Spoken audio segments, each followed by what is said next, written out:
اعوذ باللہ من الشیطان الرجیم، بسم اللہ الرحمن الرحیم۔ میں ہوں Mohammad Khurshid Ali, M Ed P H D research scholar Urdu, اور میرا تعلق ہے ملتان سے۔ آج کی ویڈیو افسانہ نگار عصمت چغتائی کے حوالے سے ہے، جس کو بنانے کے لیے میڈم فرزانہ کوکب کی کتاب عصمت چغتائی روایت شکنی سے روایت سازی تک سے مدد لی گئی ہے۔ یہ کتاب ان کا پی ایچ ڈی کا مقالہ ہے، جن کو انہوں نے 5 ابواب میں تقسیم کیا ہے۔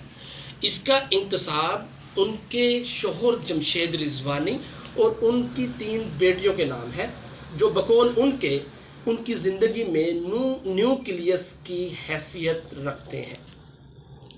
اس کتاب کو انہوں نے 5 ابواب میں تقسیم کیا۔ پہلا جو باب ہے وہ عصمت چغتائی کی سوانح کے حوالے سے ہے۔ دوسرے باب میں انہوں نے ان کی افسانہ نگاری کا جائزہ لیا ہے۔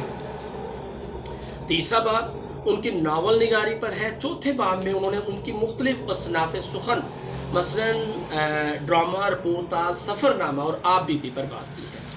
5واں باب ان کے مقام مرتبے کو متعین کرتا ہے، اور آخر میں انہوں نے کتابیات دی ہیں۔ شروع میں انہوں نے حق تو یہ ہے کہ حق ادا نہ ہوا کے عنوان سے پیش لفظ لکھا ہے، لیکن میرے خیال میں جو حق انہوں نے اس کتاب کو لکھتے ہوئے ادا کیا ہے وہ ان کی بصیرت کا اور علم سے جو ان کا ایک تعلق ہے اس کا منہ بولتا ثبوت ہے۔ 416 صفحات پر مشتمل یہ کتاب عصمت چغتائی کی شخصیت اور فن پر ایک مکمل اس کا احاطہ کرنے والی کتاب ہے۔ تو عصمت چغتائی پر کام کرنے والے جو ریسرچ اسکالرز ہیں یا جو ان کی تخلیقات کو پڑھنا چاہتے ہیں، تو میرا خیال ہے یہ کتاب ان کے لیے بہترین ثابت ہوگی۔ اور خاص طور پر جس طریقے سے انہوں نے ان کے افسانوں کا اور ناولوں کا تجزیاتی مطالعہ پیش کیا ہے، وہ اپنی جگہ ایک خاصے کی چیز ہے۔ تو بات کریں گے اس ویڈیو میں ہم عصمت چغتائی کے حوالے سے، کہ جو کہ فحش افسانہ نگار ہے۔ منٹو کے ساتھ جس دوسری فحش افسانہ نگار کا تذکرہ آتا ہے وہ عصمت چغتائی ہے۔ پھر ان کے اوپر مریضانہ ذہنیت کی ادیبہ، فحش افسانہ نگار، جنسی رائٹر، رجت پسند افسانہ نگار جیسے القاب سے ان کو یاد کیا جاتا ہے۔ اس کے علاوہ ان کے اپنے بیانات عصمت چغتائی کے بھی ان کے لیے مسائل کا وجہ بنے ہیں۔ مثلا شادی کے حوالے سے وہ کہتی ہیں کہ انہیں شادی سے چڑ ہے اور وہ ایک دوستی والی زندگی گزارنا چاہتی ہیں، کہ جو ظاہر ہے کہ اسلام میں اس کی اجازت نہیں ہے۔ اسی طریقے سے بچوں کے حوالے سے جب انٹرویو میں ان سے سوال کیا گیا تو انہوں نے کہا کہ بچے ہونے چاہیے لیکن اس کے لیے شادی کی ضرورت نہیں ہے۔ تو ظاہر ہے وہ فری سیکس کی علمبردار ہے، وہ ان چیزوں پر بات کرتی ہیں۔ تو اس لیے جو اردو ادب کے قاری ہیں ان کے لیے عموماً اور مذہبی جماعتوں کے لیے خصوصاً یہ شخصیت جو ہے متنفر رہی ہیں، اور لوگ اس حوالے سے ان کے بیانات کے حوالے سے ان سے ایک نفرت کا اظہار کرتے ہیں۔ اس کے علاوہ ان کا اپنے مرنے کے بارے میں بھی لاش کو جلانے کی وصیت کرنا ایک الگ سے ایک ایشو رہا ہے، اور وہ کہتی تھی کہ انہیں قبر میں دبنے سے، مٹی میں دفن ہونے سے ڈر لگتا ہے، اور وہ آوا گون عقیدے پر جو ہے عقیدہ رکھتے ہیں۔ وہ جنت دوزخ کو نہیں مانتے، بلکہ وہ ری برتھ، دوبارہ پیدائش، جو ایک ہندوانہ ایک رسم ہے کہ انسان کے 7 جنم ہونے ہیں، وہ اس عقیدے کو ماننے والی خاتون ہیں۔ تو بہرحال اپنی لاش کو جلانے کی وصیت کرنا، اس کی جو آگے 2 بیٹیاں تھیں ان میں سے بھی ایک نے ہندو لڑکے سے شادی کی، ایک نے پارسی لڑکے سے شادی کی۔ وہ لبرلزم کی بات کرتی ہیں، ایک باغی ذہن کی بات کرتی ہیں۔ تو بہرحال اس ویڈیو میں ہم ان کی افسانہ نگاری، ان کی ناول نگاری اور ان کی باقی چیزوں پر بھی مختصراً بات کریں گے۔ تو عموماً یہ ویڈیو ان کی شخصیت کے حوالے سے، ان کے فن کے حوالے سے مکمل طور پر ان کی زندگی کا احاطہ کرے گی۔ جی میں اس کو شروع کرتا ہوں ان کی پیدائش سے۔ جی یہاں عصمت چغتائی شخصیت اور فن، یہ میں نے اس کی ہیڈنگ رکھی ہے، اور اس کا جو خاندانی پس منظر بیان کیا ہے کہ یہ بتاتی ہیں کہ ان کا تعلق جو ہے وہ چنگیز خاندان کی نسل سے تھا۔ چنگیز خاندان میں دو چنگیز خان کے بیٹے تھے، ایک ہلاکو خان اور دوسرا چغتائی خان۔ تو یہ ہلاکو خان تلوار کا دھنی تھا اور چغتائی خان جو ہے وہ علم و ادب کا شوقین اور اس کا دل دادا تھا۔ تو یہ چغتائی خاندان اس لڑی سے ہے، اسی لیے ان کے نام کے ساتھ چغتائی ہے۔ میں یہاں پہ ان کو دکھا دیتا ہوں ذرا آپ کو۔ اس میں چغتائی کے دادا کا نام مرزا کریم بیگ چغتائی تھا۔ ان کے آباء و اجداد کا سلسلہ نسب چغتائی خان بن چنگیز خان سے جا ملتا ہے۔ چنگیز خان کے دو بیٹے تھے، Hulagu Khan, Chagatai Khan. Hulagu Khan تلوار کا دھنی جبکہ چغتائی خان علم و ادب کا دل دادا تھا۔ یہی وجہ ہے کہ چغتائیوں میں علم و ادب کا رجحان زیادہ ہوتا ہے۔ عصمت چغتائی کی دادی کے بطن سے مرزا ابراہیم بیگ، مرزا سلیم بیگ، مرزا مستقیم بیگ اور بادشاہی خانم پیدا ہوئی۔ مرزا سلیم بیگ عصمت چغتائی کے والد اور نصرت خانم عرف نچھو ان کی والدہ ہیں، اور ان کی جو پیدائش ہے وہ 21 جولائی 1915، یہ بدانیو یوپی میں جو ہے ان کی پیدائش ہوتی ہے 1915 میں۔ اچھا، ان کے بھی اولاد جو ان کے ماں باپ کی تھی تقریباً 12 بچے تھے، جس میں 2 بچپن میں ہی فوت ہو گئے اور باقی یہ خود 10ویں نمبر پر ہیں بہن بھائیوں میں۔ ان کے نام میں یہاں پہ دکھا دیتا ہوں: رفت خانم، نسیم، فرحت، عظمت خانم، وسیم بیگ، شمیم بیگ، عصمت خانم، اسیم بیگ۔ 6 لڑکے 4 لڑکیاں اور جو 2 ہیں بچپن میں وفات پا گئے تھے۔ تعلیمی مدارج اس کے دیکھیے گا، ابتدائی تعلیم گھر پر ہوئی 12 سال کی عمر میں، جو انہوں نے قرآن مجید بھی مکمل کر لیا تھا۔ میٹرک اور ایف اے انہوں نے علی گڑھ کے عبداللہ گرلز کالج سے حاصل کیا اور فارسی زبان بھی اس وقت یہ گھر پر سیکھ رہی تھی۔ 1936 میں بی اے کیا انہوں نے عزابیلا تھوپڑ کالج، ITC، آئی سے عزابیلا، ٹی سے تھوپڑ اور سی سے کالج، عزابیلا تھوپڑ کالج لکھنؤ سے انہوں نے 1936 میں بی اے کیا، اور انگریزی سیاسیات اور اقتصادیات ان کے جو ہیں ایم اے میں انہوں نے مضامین رکھے تھے۔ اس وقت یہ ان کے مضامین تھے۔ لکھنؤ بھی یہ گھر سے لڑ جھگڑ کر اور بڑی مشکل سے تعلیم کے لیے گئی تھی۔ تو بہرحال اس کے بعد ملازمت انہوں نے بی اے کرنے کے بعد ریاست جاورا میں گرلز ہائی اسکول کی ہیڈ مسٹرس کے طور پر یہ رہی۔ اس کے بعد ریاست بریلی اسلامیہ گرلز اسکول کی ہیڈ مسٹرس رہی، پھر جودھ پور راج محل دربار ہائی اسکول میں رہی، بمبئی میں اسکول انسپیکٹرس کے عہدے پر رہی، اور superintendent of municipal girls school سے یہ ریٹائر ہوئی۔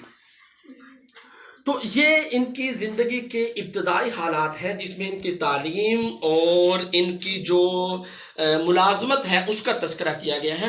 اس کے بعد جو ازدواجی بندھن میں یہ بندھی شاہد لطیف کے ساتھ، یہ 1942 سے یہ سلسلہ شروع ہوتا ہے۔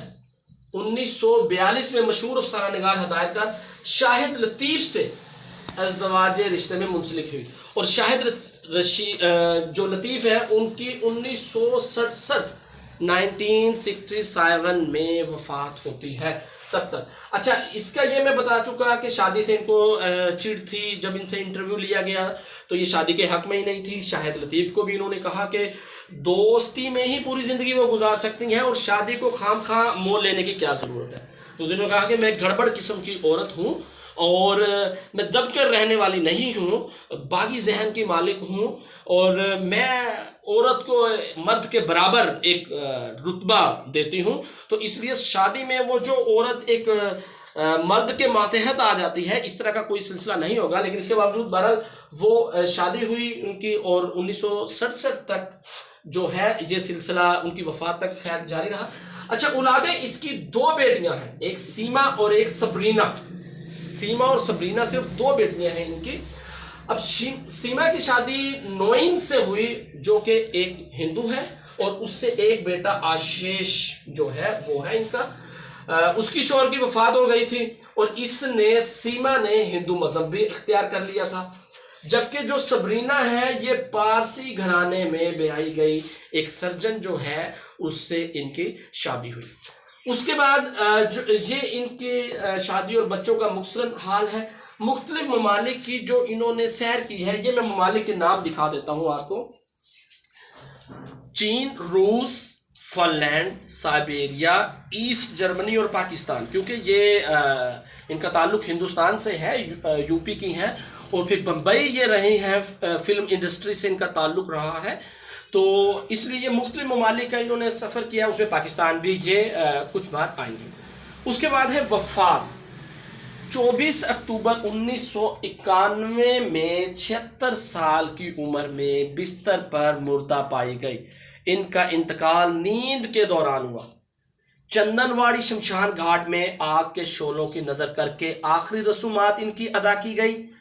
قبر کے اندھیروں سے خوف آتا ہے، جلنے کی وصیت کر چکی ہوں، شری گنگا دھر کو انہوں نے بتایا تھا۔ اسی طریقے سے قرۃ العین حیدر نے بھی ایک بار جب انٹرویو کیا تھا تو انہوں نے بتایا تھا کہ قبر سے ڈر لگتا ہے، مٹی میں تھوپ دیتے ہیں دم گھٹ جائے گا۔ تو بہرحال قرۃ العین حیدر نے کہا کہ بھائی دم اس وقت انسان میں ہوتا ہی کیا ہے جو گھٹ جائے گا۔ بہرحال جو ان کی وصیت ہے اس حوالے سے لاش کو جلانے کی، اس کے شواہد موجود ہیں۔ پھر گیٹ وے آف انڈیا میں گہرے سمندر میں ان کی بیٹی نے ایک کشتی پر ان کے پھول رکھے اور ان کے نواسے نے انہیں سمندر کی نظر کر دیا، جسے میرا خیال ہے ہندو دھرم میں ارتھیاں بہانا کہتے ہیں، کیونکہ یہ خود ہندو دھرم کے بہت قریب رہی تھی، تو اس لیے، اور عظیم بیگ چغتائی جو ان کے بھائی ہیں وہ بھی ہندو دھرم سے، اور ان کے باقاعدہ جو بھگوان ہیں، رام ہیں، کرشن ہیں، ان کو بھی یہ مانتی تھی اور ان کے سامنے باقاعدہ ماتھا ٹیکتی تھی اور ان کو نجات دہندہ تصور کرتی ہیں یہ دنیا کا۔ تو بہرحال مذہبی عقیدے سے بہت حد تک یہ ہندو دھرم سے متاثر خاتون بھی رہی ہیں، اور یہ جو انہوں نے لاش کو جلانے کی وصیت کی وہ ایک الگ معمہ جو ہے وہ بھی یہ چھوڑ دیں۔ اچھا، اب ان کی آتے ہیں ہم ادبی خدمات، اور جو ان کی تصانیف ہے جو اردو ادب کے لیے، اردو کے قاری کے لیے جو امپورٹنٹ چیز ہے وہ یہ چیزیں ہیں۔ مثلا ان کی ابتدا کیا ہوئی؟ پہلا افسانہ 13 سال کی عمر میں انہوں نے لکھا، مضمون بچپن تہذیب نسواں میں ان کا چھپا۔ 1938 میں برنارڈ شاہ کے ڈراموں سے متاثر ہو کر انہوں نے ڈرامہ فسادی لکھا۔ اسی طرح انہوں نے پھر سب سے پہلے جو افسانے لکھے ہیں وہ نیرا اور گیندا جو ہے، اور پھر یہ سلسلہ چلتا رہا۔ ان کا پہلا مطبوعہ افسانہ 1938 میں کافر ہے جو ساکی میں شائع ہوا۔ اس کے بعد پھر یہ افسانے کی طرح مسلسل چلتی رہی، اور ان کا جو افسانوں میں خاص طور پر جو اس کے اسلوب ہے اس میں تو جنسیت ہے ہی، اور اس کے علاوہ جو ان کے افسانوں کی ایک خاص بات کہ یہ عورت کی بغاوت پر بات کرتی ہیں، اور بغاوت پر بات کرتے ہوئے جنسیت کو موضوع بناتی ہیں، اسی لیے اس کو رجت پسند افسانہ نگار یا مریضانہ ذہن کی مالک افسانہ نگار یا ادیبہ تصور کیا جاتا ہے۔ گو کہ ہم اگر کلاسیکی ادب پر نظر رکھیں تو بہت سی مثنویاں ایسی ہیں جن میں عریانیت ہے، فحاشی ہے، یہ چیزیں ہیں، لیکن افسانوں میں اس دور میں 20ویں صدی میں یہ چیزیں نہیں تھیں، لیکن منٹو اور عصمت چغتائی اس حوالے سے ان کا نام یہ ہے کہ انہوں نے اس میں بہت زیادہ اس کو عریانیت کو برتا ہے۔ اب ان کے افسانوی مجموعے ذرا میں آپ کو دکھا دیتا ہوں، اور پھر مشہور افسانوں کی بات صرف کر لیتے ہیں۔ کلیاں جو کہ 1940 میں شائع ہوا دہلی سے، اس میں 11 افسانے شامل ہیں۔ چوٹے 1942 میں افسانے، ڈرامے اور خاکے ہیں اس میں۔ لحاف دوزخی، یہ جو اس کا لحاف بدنام زمانہ افسانہ ہے وہ اس میں شامل ہے، اور دوزخی جو کہ خاکہ ہے اصل میں عظیم بیگ چغتائی کا، وہ بھی اس میں شامل ہے۔ پھر ایک بات، 1952 میں 10 مختصر افسانے شامل ہیں اس میں۔ چھوٹی چھوئی موئی 1952 میں اس میں افسانے اور مضامین ہیں۔ دو ہاتھ 1962 میں 12 افسانوں کا مجموعہ ہے۔ دوزخ، اس میں افسانے، ڈرامے، مضامین شامل ہیں۔ چند تصویریں بتاں 1966 میں 10 افسانے اور 3 مضامین ہیں اس میں۔ اس کے بعد کنواری، اس میں ہندی افسانے ہیں۔ ہم لوگ، خاکے اور افسانے ہیں۔ زہر، افسانے ہیں۔ پہلی لڑکی، افسانے ہیں۔ آدھی عورت آدھا خواب 1986 میں۔ بڑی شرم کی بات، افسانے 1992 میں، اور جھوری میں سے افسانے 1992 میں۔ نیچے جو ہے مشہور جو ان کے افسانے ہیں ان کا تذکرہ کیا ہے میں نے، مثلا گیندا ہے، لحاف ہے، لال چونٹے، چھوئی موئی، بہو بیٹیاں، دو ہاتھ،